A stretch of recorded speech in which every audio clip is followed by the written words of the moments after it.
is in terms of how to find people.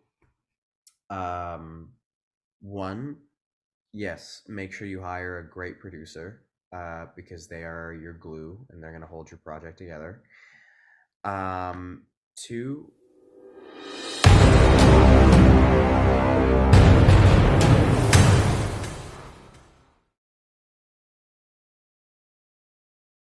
we just worked on a project called Gentle Barbarians, and it's about two young mixed martial artists who converge on their paths of learning how to win and lose in life. Yeah, well, and it was a lot of fun to work on. I like you said, I won't give away any story details, but I thought now this must have been one of those kinds of stories because if I'm not going too far, and I can always cut it out if I am, so I'll take those notes. But it's sort of set in the world of MMA to some extent, and which is something you come from outside of the film world as well, as I understand it. So how how did that play into, I guess, the casting process? And did some of the people that get involved in the film have a foot in the MMA world, or there's some bigger players there that we can hear about, or is that a secret yet to be revealed? No, that's something we can get into. So there, yeah, in terms of MMA, we have Adam Asenza, who's a Canadian fighter out of Burlington, and we have the go ahead. I can we There's a cameo with George St. Pierre um, in the movie, and then in terms of anyone else in MMA, yeah, I forget her name, but she has a cameo as a referee at some point in the movie, and she's a very very accomplished Muay Thai fighter from Europe. But yeah, and then in MMA, well, wait, I would say like as a part of the cast or just a part of the project. Well, I guess it was sort of broad. I was just wondering how much, I guess, maybe your involvement in the MMA world played into what you were able to build in terms of people that came together on this project. Yeah, so I would say those three. Yeah, like those three, and then and then even just being able to speak the language, I think, and be once again extremely specific with what it is that we were trying to do helped bring in the perfect people to work on it. The Between Adam and George, Mr. St. Pierre, I'm not gonna call him George. Um, those two were such a joy to have on set. Particularly, like Mr. St. Pierre, we didn't work with for as much time as Adam, but having Adam on set, just as again like another eye to verify the authenticity of what we were doing and to add authenticity to the notion of community that one gets to enjoy when they embark on their journey in MMA. So yeah, I cast Adam for that reason, and also because Adam is so involved in the community, in particular in Ontario and in particular in the Greater Toronto area, which is where we mostly shot most of the movie. Um, and yeah, it was fantastic having him on set. There were lots of moments where I wasn't 100% sure that something looked correct or that we were going in the right direction, and it was great to have Adam to look at and be like, hey, um, was this kind of what you like? Do we have the thumbs up here, basically? And actually, another funny story, like little things like there was a scene where my character had to throw up, and I wanted to do it for real, like instead of just like spitting out oatmeal and stuff. I was like, let's just do it. Anyways, cut to me downing 2 bottles of water and trying to gag myself. It doesn't work, but I had Adam there, just like being like, yeah, man, this is what we do when we cut weight. If like there's like a little bit that we have to lose, like some guys will be here like gagging their throats for like 15 minutes trying to throw up, and that's that.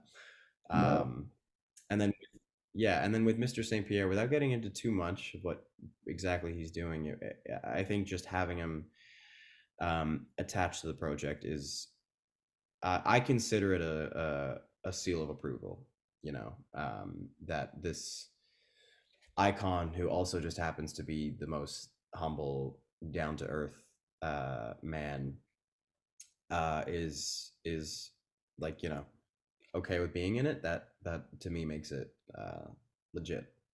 Fantastic. Yeah, and now, because you mentioned earlier that this was one of the, well, I guess it's the first film you've directed, although you've been in the film industry for a long time. It, how did you, I guess, or who did you draw on, maybe is more where I'm going with this, to get the kind of cinematography and shots? Was it someone you knew, or was this part of just sort of part of the production team effort? You knew people who knew the right DOP to get involved, and I guess, how did that get handled? Good question. So that all boils down to having a good producer. Um, I worked with Luna Real Productions, and they were the ones that put me in touch with basically a lot of the creative uh, individuals in the movie. And what was specific, and my DP, his name is Benji Irwin, and he's a phenomenal DP. He's extremely hands on, and he likes to get into the gritty areas. He's not, just telling people what to do. He's there. He's doing that, kind of like blue collar labor, and I really respect him for it. And in terms of how we shot, I,